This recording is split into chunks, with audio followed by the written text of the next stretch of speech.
Don't let your Tahoe leave you stranded with the broken heater core connections. They always end up breaking on these trucks. And today I'll be making my Tahoe more reliable by fixing and upgrading all the required parts. I'll also have them linked down below in the description. And if you're ready, let's go ahead and get to it. These are the hoses that I ordered to replace on the Tahoe. And there's the model numbers. But what I was noticing is that there's two different models. This is for the 99 to 02, and it only comes with the Y adapter in plastic. So what I did was just go ahead and try to order the upgraded version for the 03 to 06, which has the aluminum Y at the bottom. And the only difference is that the top connector is smaller for the quick connects. So I'm gonna go ahead and swap it out to make it fit on my Tahoe. On this other hose, I'll also change out this connector to a aluminum fitting. These are the new heater hose connections I'll be trying out on my Tahoe. As you can see, they're a little bit different. It has two O-rings inside, and they also go clamped on with these C-clips, which are different from the original ones. And it's pretty cool because they do come off with the tools to remove your old hoses. It has two different adapters. They're plastic. I had actually purchased this one, so I have both, but I think this one will last longer because it's made out of aluminum versus the plastic ones. But I mean, these will work, especially if they come in the kit. And they also come with the clamps to install them. And the reason that I ended up ordering this was because they're made out of aluminum, not brass or steel. So hopefully they shouldn't break or rust. It's a little tricky to get the C-clip on, but once it's on there, it seems nice and sturdy. You can see it's got like 3 points holding the hose on. To install the clip, you want to make sure it's sitting on the two flat spots with that little hole in the center, and just go ahead and press the center clip straight in. All right, there you can see it went in, and it looks nice and sturdy. So let's go ahead and try it out on the hose.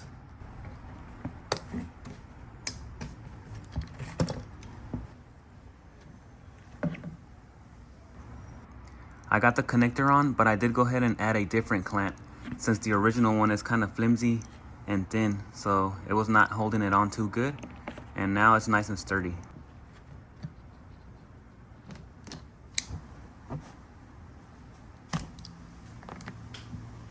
All right, there it is. I'll probably just save this in case I need it as an emergency, since it's brand new as well.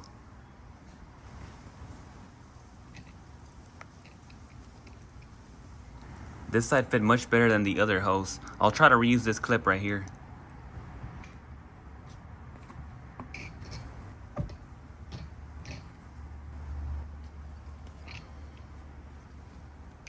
Yeah, it feels real good.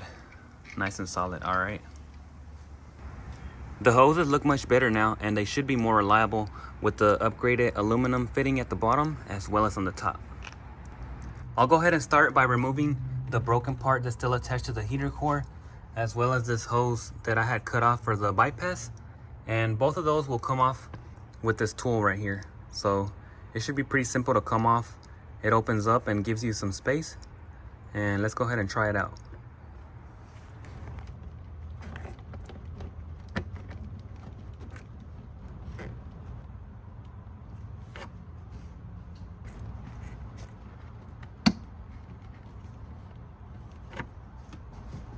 It's a little bit tight, but I'm not sure if you heard it clicking, and you should be able to pull it right out now.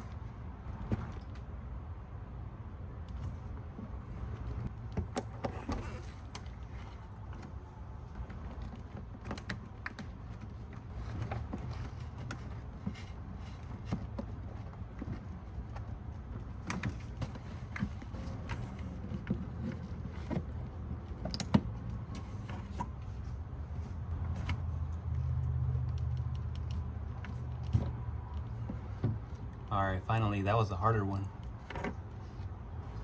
That's probably a better look. Now you can kind of see that it just pushes it from the back and it releases those clips. My engine is cool, so I'll go ahead and remove my water that I have in the reservoir tank, since last time it leaked out all of the antifreeze or coolant. And if you are doing this job, make sure you're not working with the engine hot.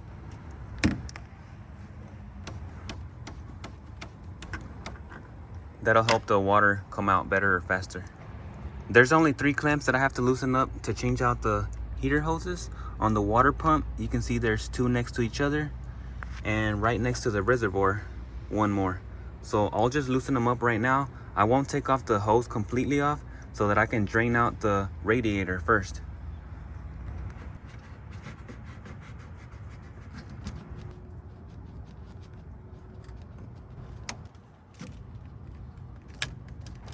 If you go on the driver's side next to the battery and look all the way down, you'll notice that there's a drain plug for the radiator all the way in the bottom. I'll see if I can show you with my hand.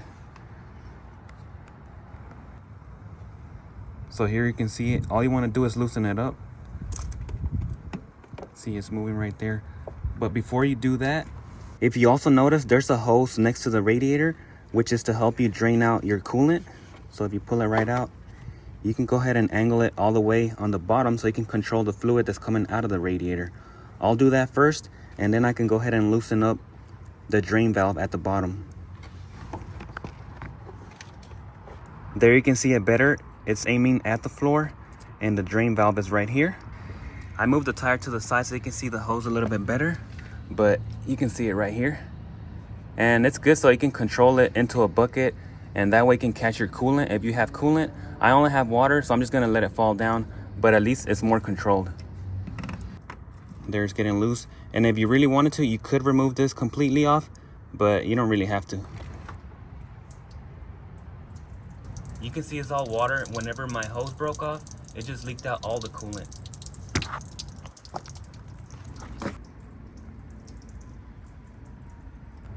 While I'm doing this job, I'm just gonna go ahead and remove and replace my coolant temp sensor on the engine block, because the original one is broken from the plastic. And right now that I have no coolant, will be a good time to do it. The temp sensor is right over here next to the alternator on the bottom. That's a better look. And that rubber is exposed because there's nothing really much holding it in place. See, it just came out.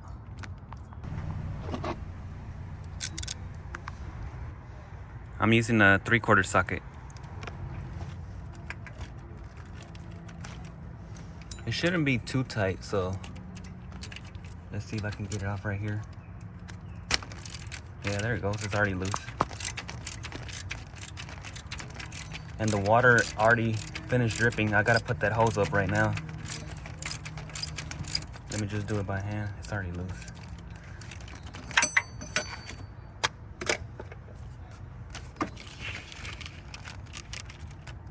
There it is.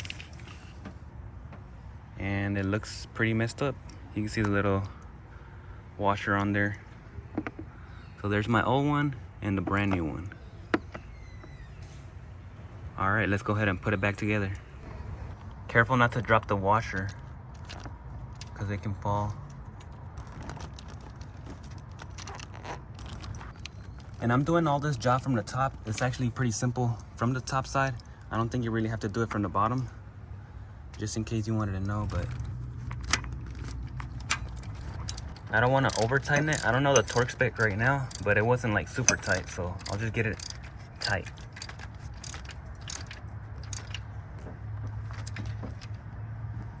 That feels good. All right, I don't want to overdo it.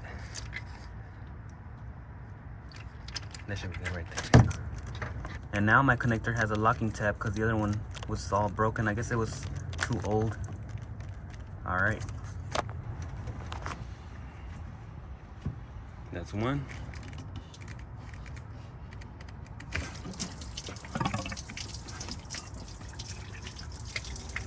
There was more on the engine block right there. This one's a little tighter, so I'm using a pick to loosen it up from the inside. It's like more glued up in there.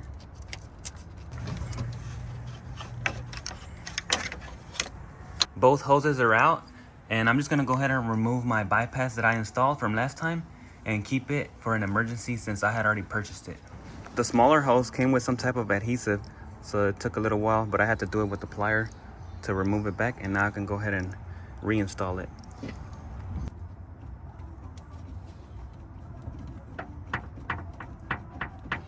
All right.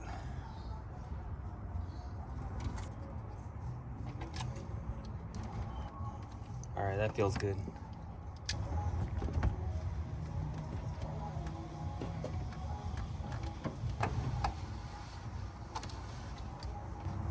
2 down, 1 to go.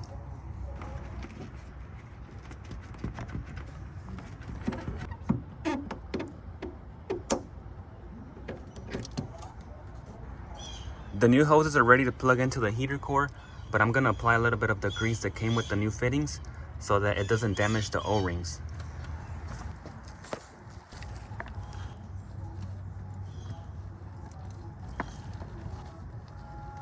This should be good.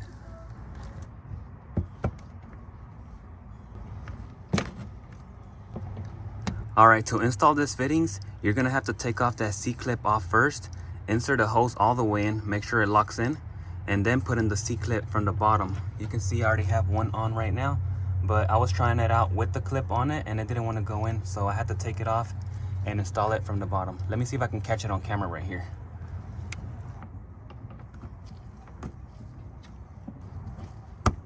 There you can hear it click on.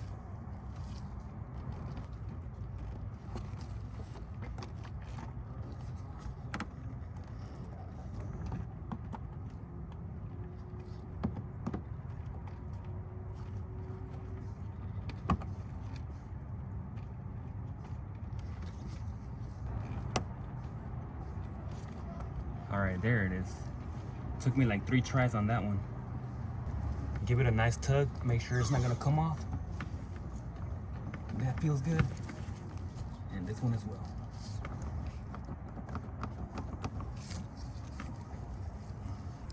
Don't forget to tighten up your drain valve and also install your drain hose back up to the radiator.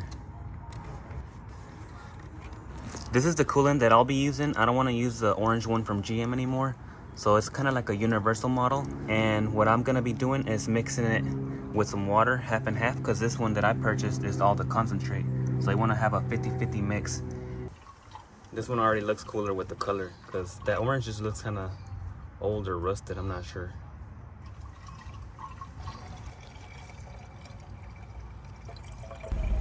I'll turn on my heater so that the heater core can get filled up. Turn off the AC. Alright, I'm just watching the temp gauge.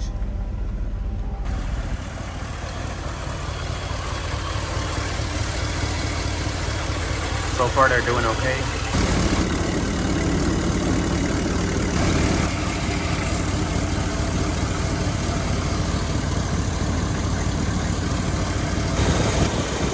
That one looks good as well. It's at operating temperature and it's doing good. I don't see no leaks, so I'm gonna go ahead and cover up my reservoir.